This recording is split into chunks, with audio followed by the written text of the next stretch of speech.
เอาเนาะมื้อนี้ท่านผู้ชมชาวยุงก็มีเด็กๆน้องๆมาลุกกานำสามสาวผ่าแพทย์เนาะนี่ชาวยุงสิได้เบิ่งชื่อนั่นใดนางน้ำนิ้มสบายดีเพิ่นนึลูกบ่เป็นสบายดีจังผู้นั้นได้ชื่อหยังลูกปลาน้อยป้าน้อยนี่เด้ลูกปลาเทินฮะปลาเทินป้าน้อยน้ำนุ่มนิ่มปลาเทินว้ามาลุกกาสวยจบวันนี้ชาวยูบริดำเนาะเพราะว่าจะได้ลูกกาเพราะว่าเมื่อวานนี่ดำนั่นแหละแต่ชาวยูบริได้ถ่ายลงเนาะท่านผู้ชมเบิ่งพาน้องๆลูกกาก่อนกราบสบายดีพ่อแม่พี่น้องหมดทุกคนเด้อบอกว่าจะเป็นทางฝั่งลาวเฮาและอยู่ต่างประเทศก็ตามเนาะชาวยูก็กราบสบายดีเบิดกับมื้อนี้ก็ยินดีต้อนรับท่านผู้ชมก็ชูช่องชาวยูบ้านนาชาแนลคือเก่าเนาะมื้อนี้ชาวยูก็มาหน้าเนาะกับลูกกาบริดำกับมีเด็กๆ3คนมาดำหน้าช่วยลูกกาช่วยชาวยูเนาะบ่เพิ่นจะเข้ากองแนะนำชื่อเลยลูกไผชื่อหยังปลาน้อยลูกชื่อป้าน้อยบ่สบายดีท่านผู้ชมนะลูกนบสบายดีเพิ่นไว้สบายดีอ๋อได้เว้าเป็นไว้สบายดีมันสบายดีน้องชื่อป้าน้อยมันน้องคือปลาน้อยผู้นั้นเด้เพิ่นผู้ปานินเด้เว้าบ่ลูกสบายดีนุบพร้อมลูกสบายดีชื่อหยังชื่อปลาเทินปลาเทินเท่านั้นคือว่าปานินผู้ทางหลังเด้สบายดีไหมปลานิ่มปานิ่มบ่สบายดีเพิ่นแม่ลูกสบายดีดีใจบ่มื้อนี้ได้มาลูกกาช่วยปลานี่หึดีใจบ่บ่ดีใจว่ะฮึเลยสิพาไปอาบน้ำอยู่บ่แลอยู่ถ้ำมาดีใจเหรอเราดีใจเพิ่นนี่เด้ดีใจคิดว่าบ่ดีใจอีกแหละเอาเนาะท่านผู้ชมสัญญูสิพาเบิ่งบรรยากาศแล้วพาเด็กๆลูกกาแล้วก็ให้เด็กๆพาไปอาบน้ำเนาะไปติดตามพร้อมๆกันเด้อท่านผู้ชมพาท่านผู้ชมมาเบิ่งบรรยากาศลูกกาน้องๆ3คนพาแพทย์บ่ลูกเพื่อไปลูกโกเจ้าเลยเนาะเก่งหลายแล้วพากันไปลิดน้ำตูนตาเอ้ยแล้วจังพากันไปลิดน้ำตูนตา3พี่น้องเพิ่นสิพาเจ้าอยู่ไปนอนท่านผู้ชมเนาะ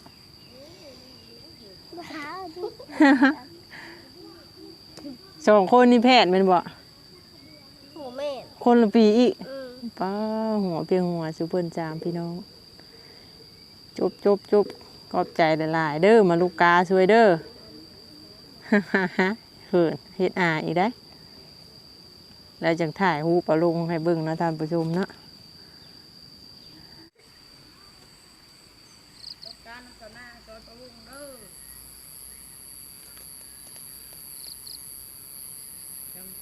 ไปอาบน้ำถ้ำเนาะจะลอยน้ำถ้ำไปละไอ้จุดพาไปนะบัดไอ้รถไปจักเมื่อละถ้ำเขานะเรื่องอะไรไ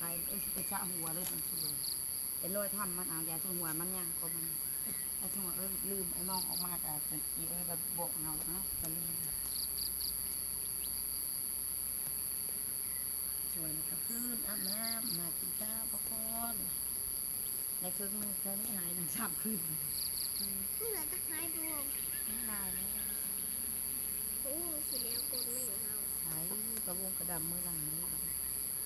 แต่บูไอ้บูจะไปปลูกโชคไปให้กินช่วยหมูละเขาเองนี่เลยกระวงกับชนะเลย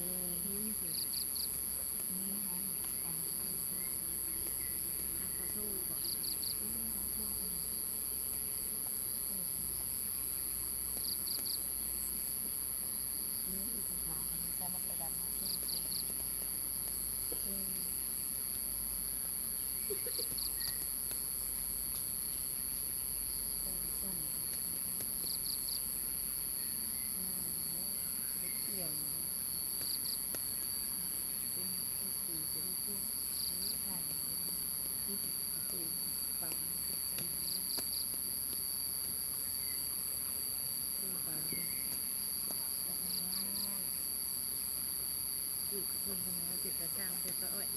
นะคือ3 คนที่เพิ่นบุขาดเลยเนาะคือมันตัวยาก ตัดอันไปดำแถวนี้อันนั้นเราจะที่หลังลูกเอาช่วงนั้นมันยาวเลยระหว่างดำเลยบัดดำเขาจะตุยเล็กแค่มวยโดนมันยาวบัดแรกจะลูกคนนั้น อันนั้นคือคนนี้ บอยลายเก่งหายมีแต่คนเก่งๆพัฒนามีแต่คนเก่งๆบัดลุกบัดดำหน้านี่จ้ะดำไม่ไหวแล้วแบบ ข้าวปะวงก็มีเพนนวลน้ำหัวกับนวลน้ำปะวง นอนนู่นแหละนู่นเลยแต่ละเขาวงนอนมาเอาบริโนอนเด้ยาม ยะนักนอนฟ้าตัวหน้าก็ตัวยาเป็นตึงปื้อตัว เยอะเนี่ยมันยาแล้วจ้ะ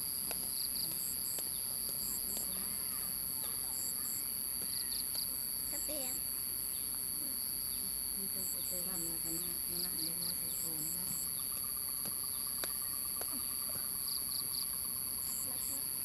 กันนะ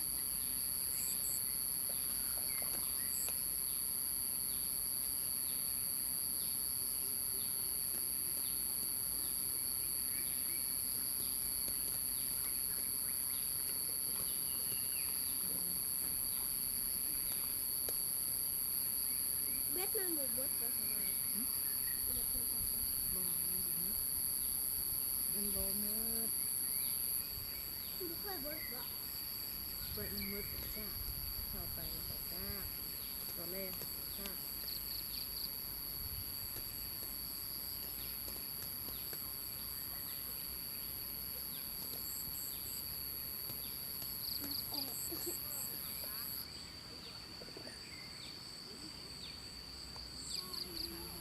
บ่ทันคนบ่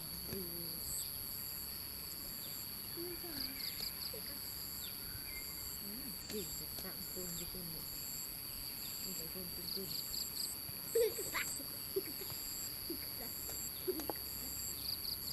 เราไปดำที่คุณละติด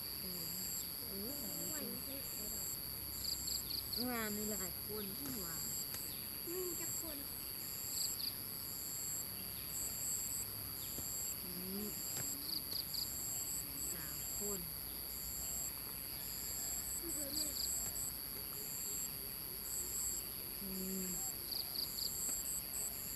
ตานั้นก็หุ่นตาวงสิโต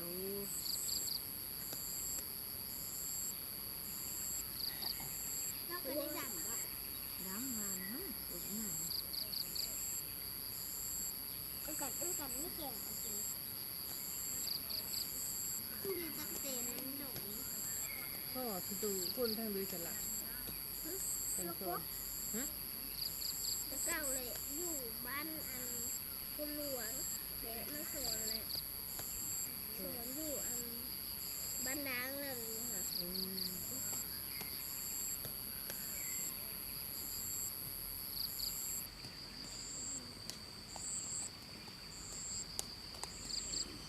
มันจะจำเลยนะเดินโอ้ยเดินไม่ทำ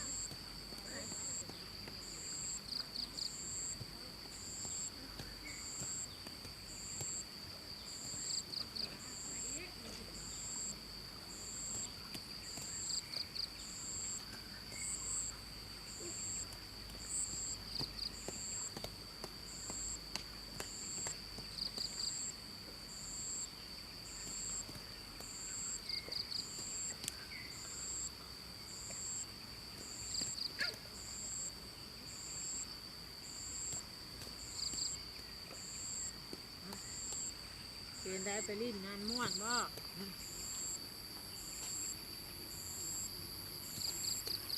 ลูกมาลูกทุกวะ รู้อันนี้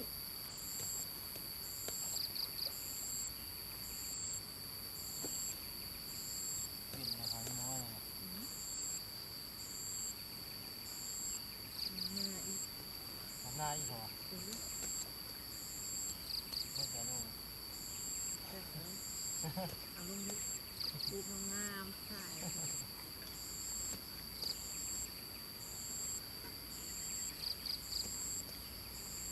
ซัดไอ้ตานี่ก็ อู้เอามันอุกอ่ะขับไปมาว่านจะเลยคิดว่านใช่บะนึงมันกระทั่งเลยแหละ ปอเป็นปีเลยไอ้ปอง เกลือตายเลยจนมันสิออกคอเท่านั้นแหละเห็นว่ามันเตี้ยตะก๊อบมัน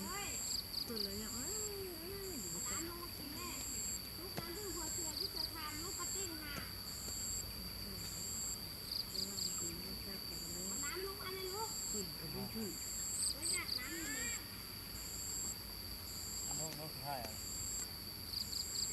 ไม่ได้เป็นกินขนมถ้าเดี๋ยวไปอาบน้ำทำเด้อรีบซื้อขนมมาตอน อันโดหาลงมาหาน้ำไม่ประถูโคตรตัวกาไปตัวกาไปน้ำหาจะไปถึงมดเอาลงมาไว้ลงมาไว้ เขาเลี้ยวหนึ่งเขาเนี่ยนะ ตั้งนี่ดูครับ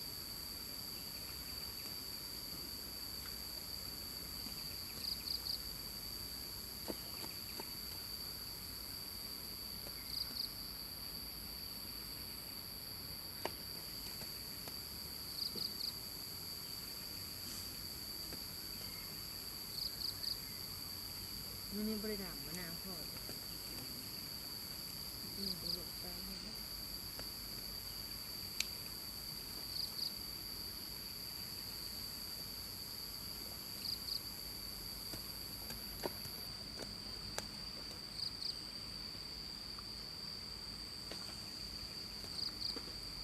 เนี่ยคนกับบนเที่ยว ยังบริดามคึกคักมันเป็นฤดูฝนอีกเลยเป็นไปถึงช่วงแบบ ช่วงย่ำหนาว เขา มากไปไม่เลยไอ้ปองเข้าไป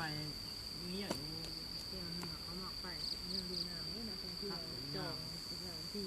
เต็ม งามเลยนะขี่รถไปยังทักกันนะ เส้นทางบ้านเขาบอกคือบ้านเฮาเลย ทางทึ่งผู้แนมเห็นเมื่อกี้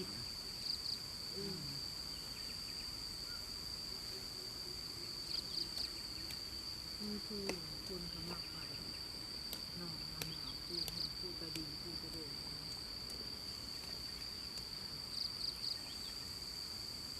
แม่นอกแม่ม่อนนะ สกายวอล์กสีทานสกายวอล์กสังคม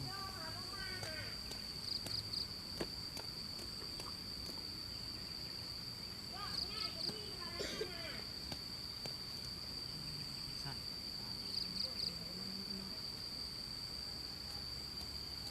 สั่งกับกากับตุ๊กกับทิพป่าที่สุด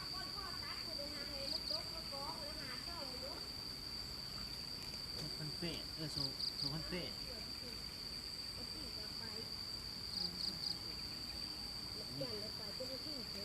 ถ้ารถดูดาวนี่เพลง ไปทีละที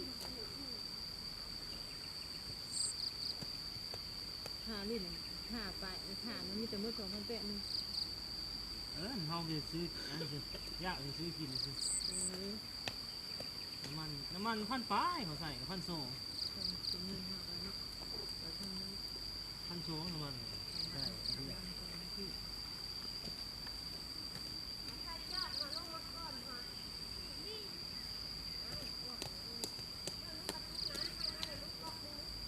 อาจีในทะเลอาจี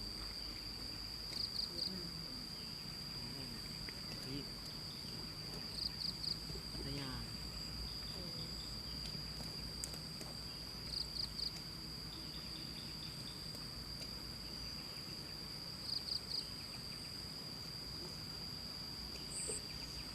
ถ้าก้าวจะทักไทยไอ้ผ้านี่ซิมถ้าว่าเจ้าจะทักถ้าว่าเจ้า คิดเลยไปต้องคิดថាអូยต้องวาง ทักในงานที่จะพูดไปแล้ว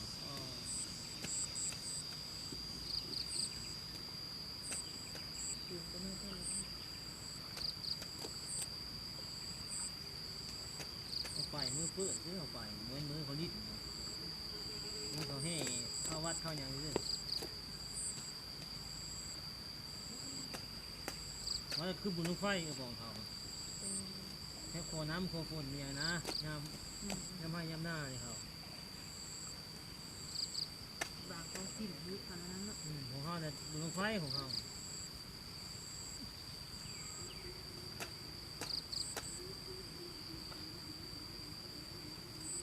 ลบเท่าไหร่คือทำอยู่เนาะเกิดให้หายอนลบก็มันยาวกว่าดูสูตร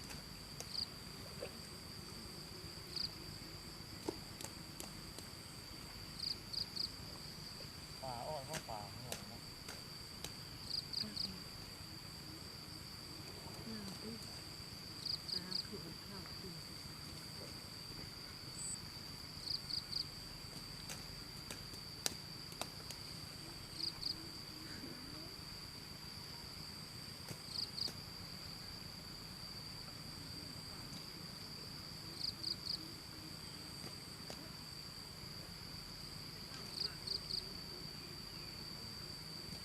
ยังเลี้ยงก็ได้ยังเลี้ยง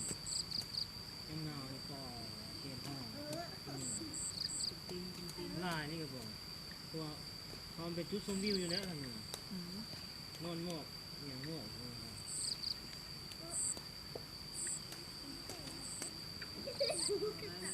จากการท่องเที่ยวมาคือดูนี่โควิดนะเขาเปิดปกติตัวนะเลยจากที่ปีหลังเศรษฐกิจเขาเงินการท่องเที่ยว จะทะเลาะนี่จะทำอะไรเนี่ยเลย สถานที่ท่องเที่ยวตลาด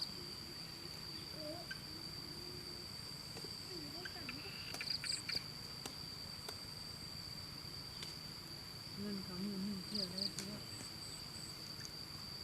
ฮะไอ้เขายังธรรมดาอยู่เขาคือสิบบาทแล้วนี่เขาอาหารคือว่าคือมันได้คือเงินน่าตะกี้ดูอาหารเขาปิ้งนี่เขาแต่ว่า กินไปทะเลอาหารทะเลนี่ยังถูกเนาะสดๆนะนะจ่ายนี่ถูกตัวเป็นจับเลย เอามันเป็นเปื่อยนะครับตัวอื่นเขาป้าจะเปื่อยนะ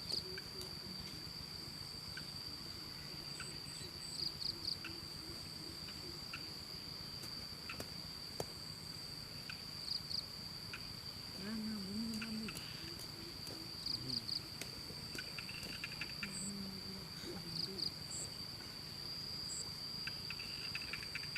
เป็นเขาคือพันคนมาเที่ยวว่ามีแต่น้ำเงินมาซื้อ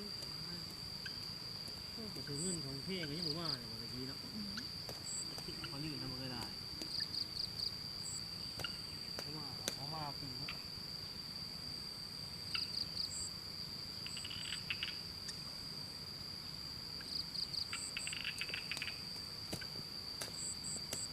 เห็นพวกสามกุมารนะพฤติการเนาะเขาเลี้ยงลูกเขานะเขามาเที่ยวดาวพวกดัง บักอันนั้นบักกายกับอีฮารุเห็นเลย ก็มาขโมยนะไปเพื่อเขามาซักให้เขามาเพราะว่าตัวอีรถ อันนั้นเขามันมีอันมันเซ็นสัญญาบริษัทไฟฟ้าบักกายนะ ของเราเนี่ยวะ บริษัทไฟฟ้าอยู่อันแข่งกันใช่สมบูรณ์นะ3-4 เขื่อนมันเส้นสัญญานะเขาหมดมาได้ที่ละเก่งหลายเก่ง เลื่อนมัดแดกนะ เป็นอาทิตย์จะถ่ายไปทำไปดินน้ำอีกเนาะ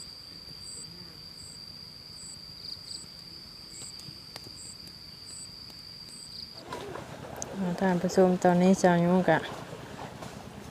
มาอาบน้ำนำเด็กๆอาบน้ำท่ำนำเด็กๆป้าหนาวแล้วบัดนี้ผู้ผ้ากันมีหมากปูเป้าอีกป้าน้ำขุ่นหมดเลยแป๊บ น้ำมันไม่พ่นมันไหล บ่มีตัวปีงบ่ไปสาลงขึ้นมาล่ะ หนาว หนาว ผู้เกือบเพิ่นเกือบไปฟ้านะเกือบขาดมันเพิ่นเฮ็ดให้อ่ะนะเกือบขาดไปเฮ็ดได้จะให้มันขาดตัวนั้นก็ขาด ยังเหลือกิ่งนึงทุกคน เหลือกิ่งหนึ่งอยู่เฮือนกำลังลงไปก็ลงไปเบิ่งคอยลงลูกใช่มาได้จ้ะ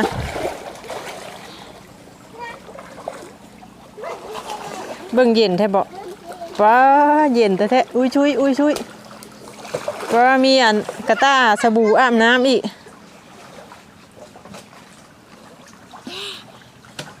ถ้ามันจะได้นอนเนี่ย ป้าน้ำไหลออกมาในหันบ่ลูก มันไหลบ้านตรงนี้ก็มี ไหลขึ้นทางนั้นอีก ไหลมาเป็นในกล่องน้ำมันเลย ไหลมาจากในถ้ นี่แหละมันไหลอยู่โลกอีบัวกาหาสาวนา ำตอนแรกก่อนเลย ตอนบ่ายก่อน นี่อย่างที่ขายข้างหลัง ป้าโตะป้าเดลินอาบป้าน้ำไหลออกมานี่บ่ลูก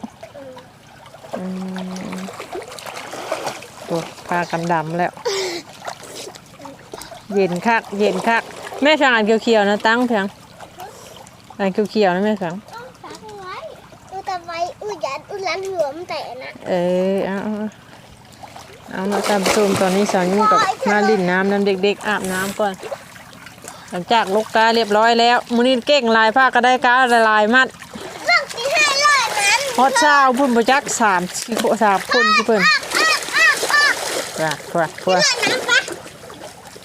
ดระวังเป็นไข้เด้อลิ่นน้ำหลายเด้อเอาขอมุกขอบใจผู้ที่ติดตามกดไลค์กดแชร์เด้อมื้อนี้สาวยุ่งกับพาน้องๆมาหลังจากเสร็จสิ้นภารกิจลูกกาเราก็พากันมาอาบน้ำนะท่านผู้ชมเนาะ